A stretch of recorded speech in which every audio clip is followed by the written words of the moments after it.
Como vai? Tudo bem? Amigo aluno, hoje iremos iniciar nossos trabalhos na disciplina de Relações Trabalhistas do curso de Técnico em Recursos Humanos do Governo do Estado de Pernambuco. Competência essa cujo tema são as preocupações existentes nas relações de trabalho, na esfera trabalhista, os princípios de direito, as convenções e os acordos coletivos. Amigo aluno, esta competência é de fundamental importância para os seus estudos, pois ela retrata todas as regras principais contidas nas leis do trabalho no Brasil, através de dois grandes conjuntos de leis. A CLT, Consolidação das Leis do Trabalho, e segundo, a Constituição Federal do Brasil, que é a lei suprema e que tem nela, nos artigos 7º, 8º, um conjunto de leis sociais falando sobre a maneira de proteger, dar direitos e garantias ao trabalhador. Mas vamos lá, vamos iniciar nossos estudos. Então vejam bem, este é o capítulo mais importante e que tem muitas informações.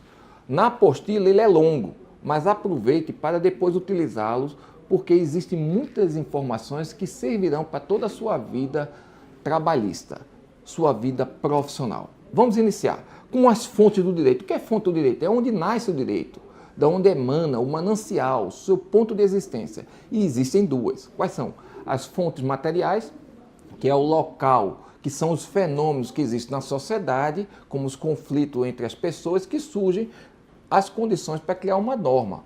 Por exemplo, a falta da entrega da carteira ao trabalhador depois que é assinada pelo patrão, cria-se um problema depois de 48 horas que o trabalhador pode precisar para outras situações e que ele poderá exigir do empregador que a devolva.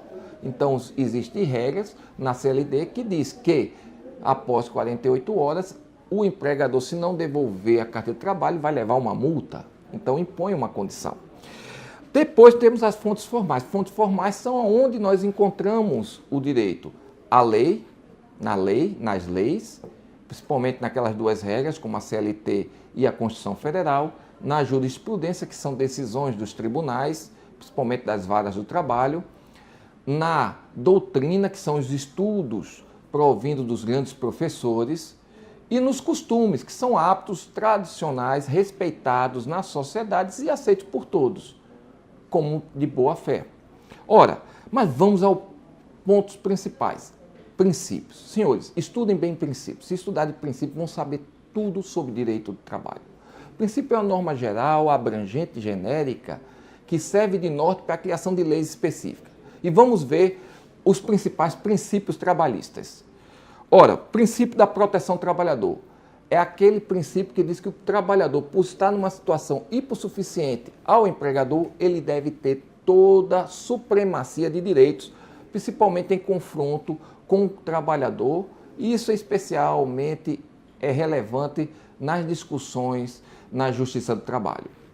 Segundo ponto, segundo princípio, melhor dizendo, princípio da aplicação da norma mais favorável. No contrato de trabalho feito entre empregado e empregador, deve vigorar as normas mais favoráveis para o trabalhador. Exemplo, se você contrata uma pessoa para o comércio, não cabe ao empregador colocar uma norma que coloca um salário abaixo do salário comercial.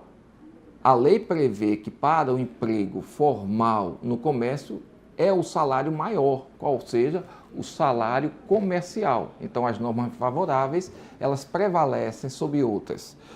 Terceiro princípio, a condição mais benéfica, ou seja, havendo diversas situações existentes, deve prevalecer para o trabalhador a condição mais benéfica ao seu contrato de trabalho.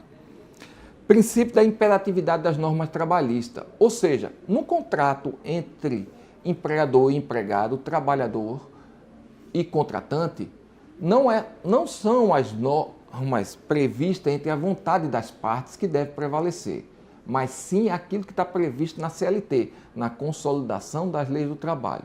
São normas protetivas que dão direitos e garantias ao trabalhador. Elas prevalecem sobre as normas entre as partes, as vontades das partes.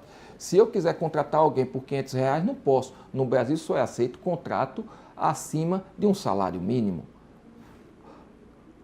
Quinto princípio muito importante, o intúbio promísero, ou seja, havendo confronto entre empregado e empregador e havendo dúvida, principalmente para o juiz, numa discussão de um problema na vara do trabalho, na dúvida o juiz deverá dar valor às condições propostas e às situações demonstradas, os fatos alegados pelo trabalhador. Por quê?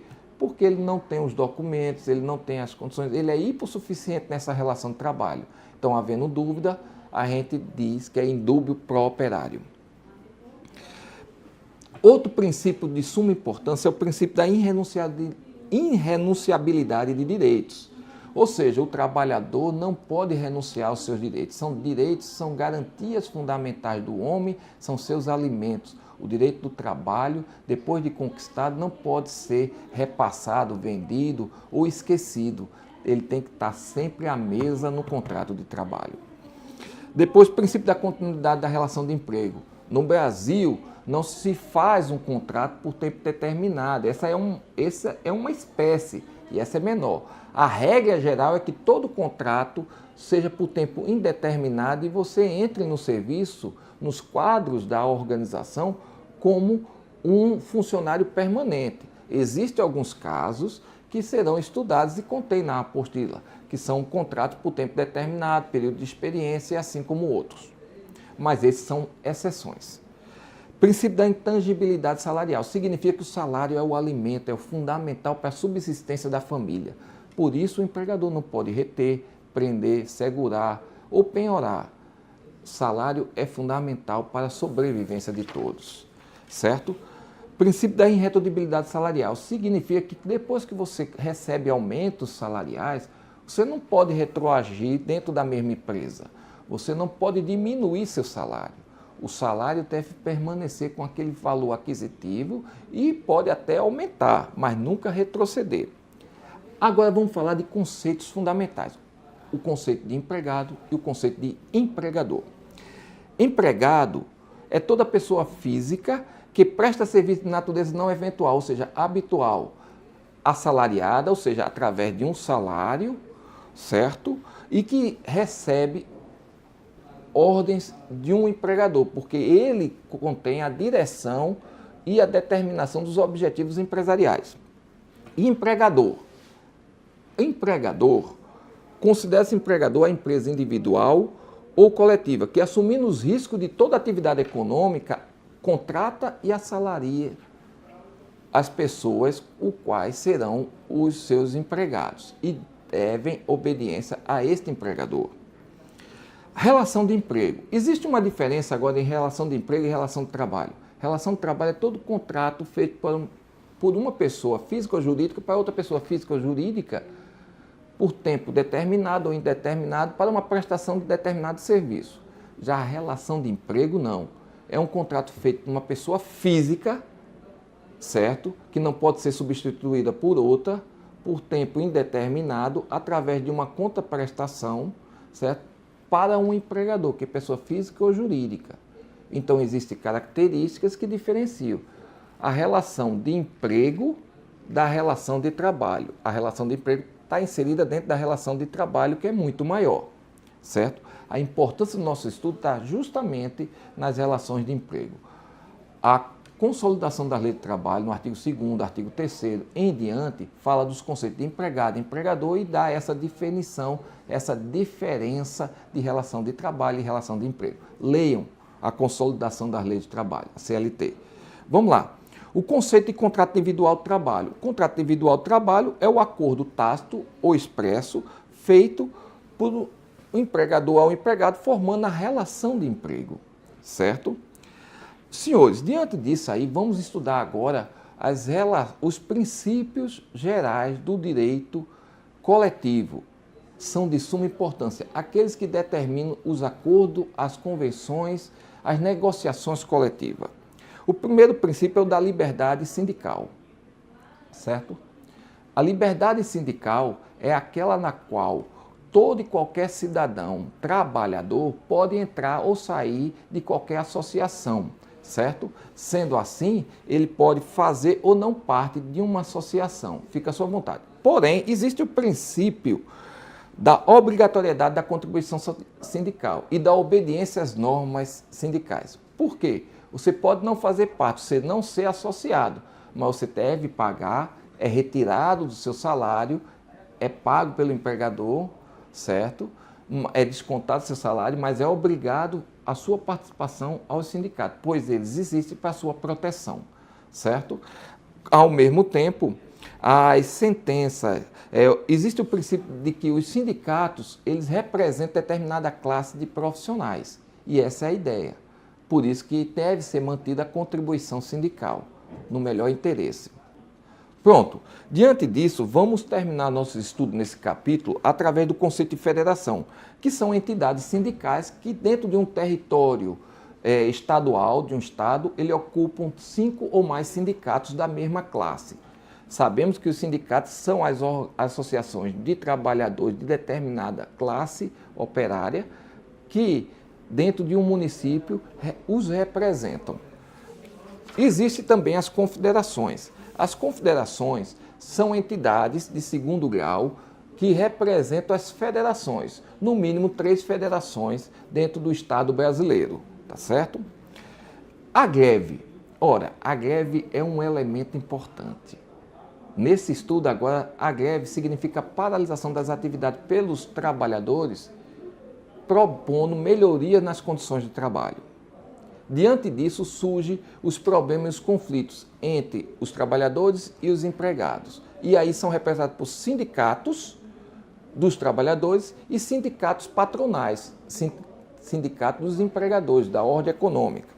Ora, existem 2 tipos de negociação. A autocomposição, que é só feita entre as partes, entre sindicatos dos empregados e dos empregadores, e tentam entre si entrar em acordos que formam as negociações trabalhistas, os acordos e convenções do trabalho que deverão ser respeitados por todos.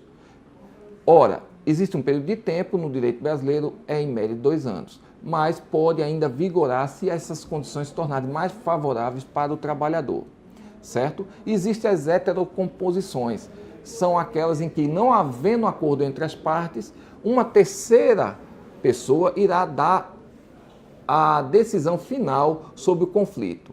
Existem 2 modelos. A arbitragem, que é o árbitro, uma pessoa escolhida entre as partes, pelas partes, aliás, que tem total habilitação, conhecimento e vai definir qual é as melhores condições para um acordo e todas as partes deverão respeitar. E a última é a jurisdição, que é a situação em que o Estado, na condição do juiz da Justiça do Trabalho, irão fazer, através de sua sentença, a decisão dos acordos coletivos. E assim impõe o chamado dissídio coletivo, tá certo? São decisões de acordos e convenções coletivas dadas pela Justiça, pelos tribunais da vara do trabalho. Pois bem, aqui temos todos os assuntos da nossa segunda competência. Estudem, que são normas muito importantes para a sua vida profissional. Muito obrigado, até a próxima competência.